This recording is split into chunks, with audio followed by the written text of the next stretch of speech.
சீர்மேல் வந்து மாதரம் என்று தாயின் ஜோதி திகழும் செய்யும் அத்தனை வீசி பறந்தது பாரி தாயின் ஜோதி திகழும் செய்யும் அத்தனை வீசி பறந்தது பாரி தாயின் மணி கொடி பாரி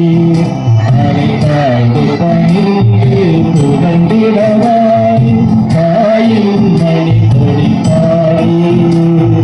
கம்பத்தின் கீழ்த்தானே கம்பத்தின் கீழ்த்தானே இன்னும் காணரும் வீர திருதினம் கூட்டம் கம்பத்தின் கீழ்த்தானே இன்னும் காணரும் வீர திருதினம் கூட்டம் நம்ப குடிய வீர கண்கள் வெள்ளையில் இருக்கும் கொடியினை காக்க நம்ப குடிய வீர கண்கள்